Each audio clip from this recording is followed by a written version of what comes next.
I know he knows what defamation is, and I invite him to say the exact same words outside in the House, Mr. Speaker.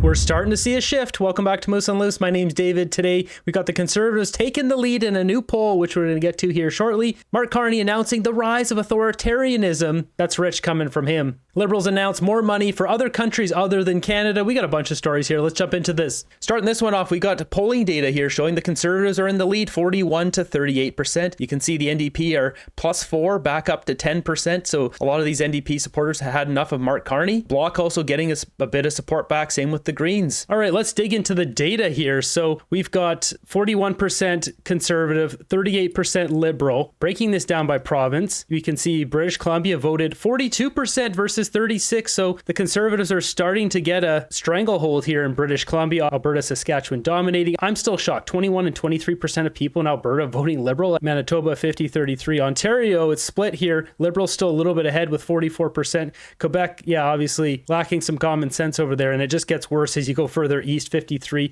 versus 36. 39% urban tied, and then rural 53 to 30. That's what we'd expect. And male-female split, as we would expect. More men are conservative, more women are liberal. Moving over to Italy, we've got Giorgia Meloni, her government refusing to recognize Palestine, and Antifa nutcases have taken to the streets. They've become very dangerous. I can't play this kind of stuff, but you can see they're smashing things, they're breaking things. They are dangerous people that all should go to jail. Here's another shot of it. It spilled out into the street. The cops down here had to retreat because there's so many crazies on the street, Antifa types, as you can see. This is the left. This is how the left operates. Carnage, destruction, chaos. There's no hugs around here. I noticed this today. Anonymous posted a video of Mark Carney. I've already showed this in the previous video, but they're paying attention. You might be wondering who's Anonymous. I'm pretty sure this is the official account because it's 5.2 million followers. Anonymous is a group of hackers that release information exposing corruption around the world. Is that a fair way to describe them? They're best known for their international collective activists and hackers that emerged in the early 2000s. They don't have formal leadership. They've been involved in cyber attacks, protests, and online campaigns against governments, corporations, and organizations. Basically, they fight for the little guy. They fight to get rid of corruption in the government, and they're posting Mark Carney. Now, if this is their official account, which it looks like, SpaghettiOs Carney, you're on their radar now. Clicking on that link there, it goes to here. So this does look like their official account. Wouldn't it be something if suddenly the SDTC documents were just released to the public? That would be something. Interesting post, him talking about Truth Social and X. One thing I'd impress upon the audience is that Canadians understand the need to, as we put it, to be masters in our own house.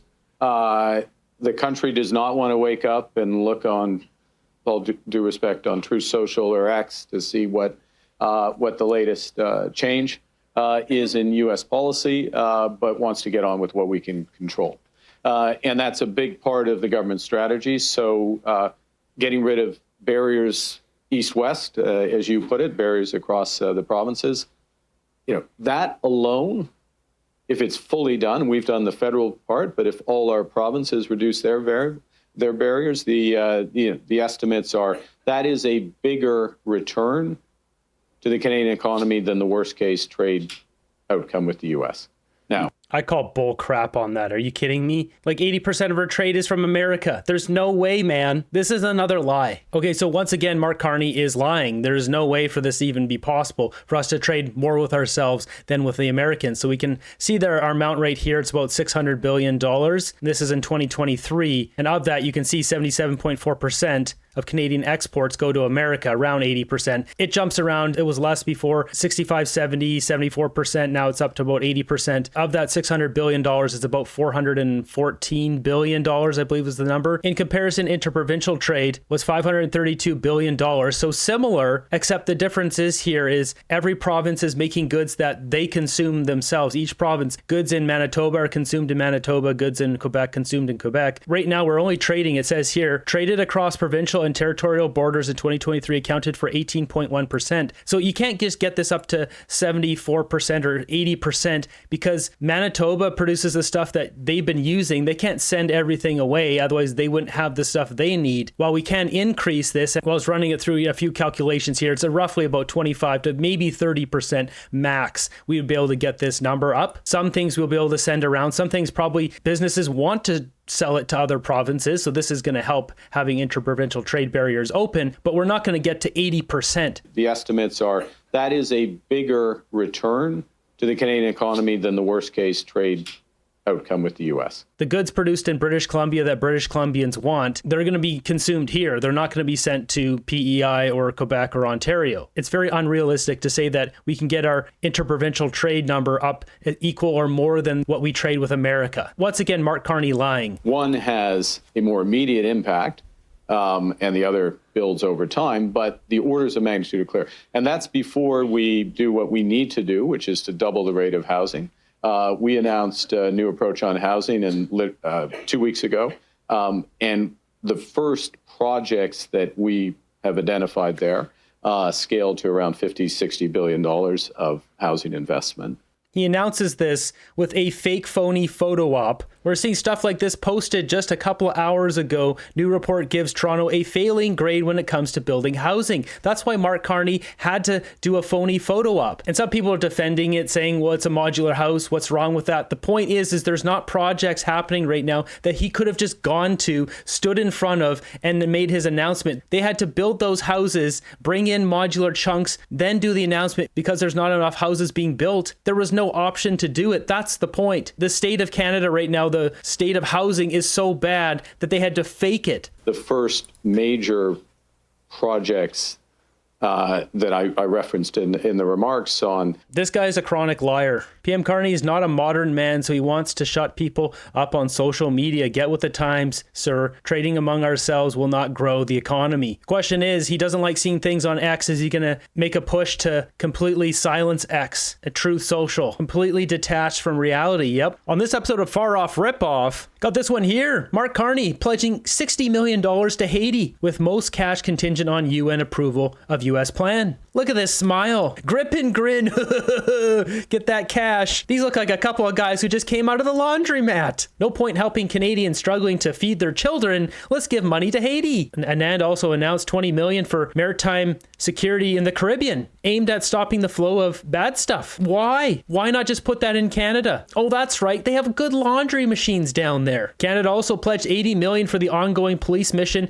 led by Kenya. This is essentially like multiple episodes of Far Off Ripoff wrapped in one here. Carney dishing out our cash left, right, and center to places where there's no audits on that money. Anand told the meeting she co-hosted Tuesday that the proposed renewed and enhanced security mission is crucial to reopening schools and stopping hunger crisis that stems from widespread V-word and property theft by gangs. She said Canada's ready to spend $40 million to support that mission if it's adopted by the UN. No point having meals for Canadians. Let's dish it over to somewhere where they can't audit the money. Moving over to the House, we got Larry Brock blasting Liberals on crime, and listen to this clapback by Gary Anasandri, getting a little spicy, using some language sounding very much like when we were kids back in school. See what happens out of the bike racks, that kind of thing. Mr. Speaker, the truth came out a few days ago. He knows the gun grab will fail. Yeah. He was caught on tape admitting it will blow the budget, right, and that it'd be better to lock up criminals committing the crimes. Sorry, Minister, your words were not misguided. They were the truth. Yeah. That's right. But today he's blindly plowing ahead, not to protect Canadians, but because the Prime Minister wants a political stunt. That's right. If he knows it'll fail, admits it'll waste millions, and says it's all about politics, why is he still in charge of public safety? That's a good question. Mr. Speaker, I recognize the member opposite is a lawyer, and I know he knows what defamation is, and I invite him to say the exact same words outside in the House, Mr. Speaker. What I will say, Mr. Speaker, is... I don't know, I would actually worry he might bring out his Tamil Tiger Terror Lord friends and handle the situation. The program that we launched today is one that will make our community safer. It will ensure that guns such as... I couldn't hear it now. I'm trying my best. This is really unreal. We've got a guy who's the point of contact for a terror lord organization out of Sri Lanka as the Public Safety Minister of Canada. That is just as dumb as it sounds. And here he is threatening Larry Brock to say that outside of Parliament where there isn't parliamentary privilege. Mr. Speaker, I realize that the member opposite who just asked that question is a lawyer, and I know that he knows defamation law, and I invite him to say those exact same words outside of the House, Mr. Speaker. What I will say is we have launched a program today that will ensure the safety and security of Canadians. We will compensate those who are willing to bring forward their prohibited weapons and collect remuneration for that, Mr. Speaker. We will ensure that we have greater bail reform laws, Mr. Speaker, that will keep serious violent criminals off our streets. We could do both. I still can't figure out if Gary here wants to fight Larry Brock or sue him. Considering he's a very small man and Larry Brock is built for business, I say we have a political celebrity boxing match. Let's get the both of them in the ring. I would love to see it. In other news, Toronto Police reports 1,235% increase in distraction thefts since 2024. We've also got an elderly man and woman in their 80s randomly attacked unprovoked in broad daylight by a man out on release. There's also a dangerous suspect wanted for apartment poking victim multiple times was out on probation. Welcome to Carney's Canada. Today, Mark Carney giving a speech here once again at the UN, talking about the rise of authoritarianism. And we also had the expectation that the world would converge over time towards free markets, open societies, and democratic values. But now the world is undergoing a series of fundamental shifts. New technologies have brought distant threats to our door. Power has become multipolar.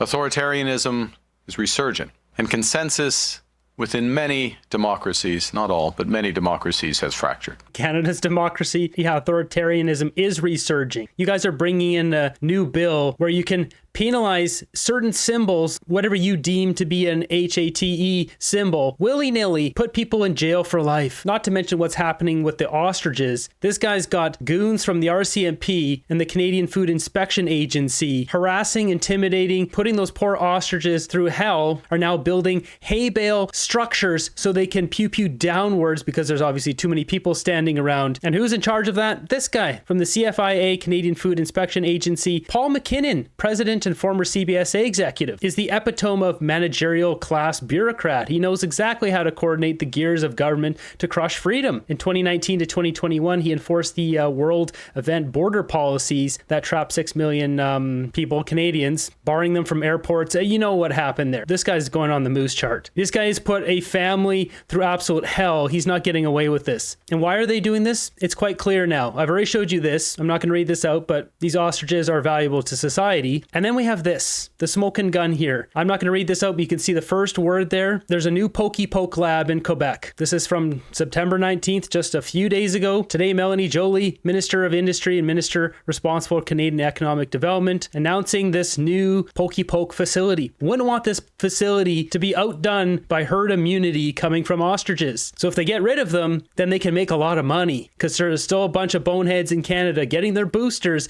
every 2 months. Time for another booster. I see some conservatives not understanding why this is a big deal. This is nothing to do essentially with ostriches. It has everything to do with government overreach. They have no right to be where they are to try to end the lives of these ostriches. And an update, they arrested the owner of the farm and her mother, I believe, but then they were let out not too long afterwards. They're building hay bale walls so they can stand up there and pew downwards. Like, the whole thing is just disgraceful. This is authoritarian overreach. They're breaking the law with their drones, both federal and provincial laws. That's the point here. Because one day it's ostriches, the next day somebody's kicking in your door because somebody took a picture of a shirt you're wearing and they're deeming it as a HATE and they didn't like it. So now you're going to jail for something stupid. Like, that's the slippery slope we're on here. So authoritarianism, as Mark Carney said here, yeah, that's where we're headed. I mean, look at the UK. They're further ahead than us. Holy crap, in the UK, being Jewish in public is an arrestable offense because it antagonizes the crowd. This is where we're headed to.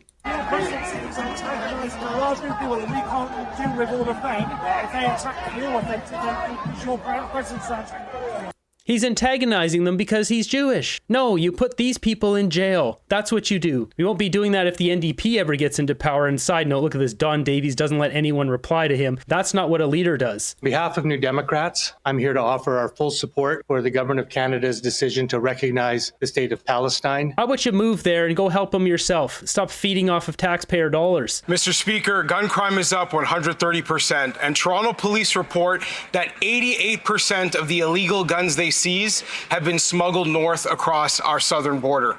The Liberal Public Safety Minister does nothing to keep our communities in the Toronto area safe. Instead, he focuses on banning legal hunting rifles in rural Canada. Hear, hear. When will the Prime Minister take action and actually hold this minister accountable and fire him. He's done nothing to keep Toronto safe, and that is his job. Mr. Speaker, this government has put historic investments into our borders to be able to keep guns, illegal guns, off our streets and Canadians safe. We're going to continue to bring further legislation that will tighten our sentencing and bail system. Come on, you guys aren't doing anything. I mean, look, baby Einstein back here's falling asleep. They announced 1,000 border guards and they haven't hired a single one. They don't even have a plan to hire a single one. And they say they're going to roll out this big border plan. When? 2027? 2029? By 2030? When is it coming? But Mr. Speaker, mass shootings are a crime. And we have several examples of mass shootings that have taken place in Canada and the United States. We should learn that lesson and get these assault-style rifles off our streets. They only care about these events that rarely happen, these mass events, and obviously we don't want mass events, but they are so few and far between. But we have home invasions, carjackings, gang conflicts on a daily basis, and there's no mention of that. They don't want to deal with that because we wouldn't want to have the news cycle solely focused on the Liberals' corruption. So you got to mix it up with a whole bunch of crime and tanking economy, businesses fleeing to America. We got to have it all mixed in there. Wouldn't want people looking at what the Liberals are doing.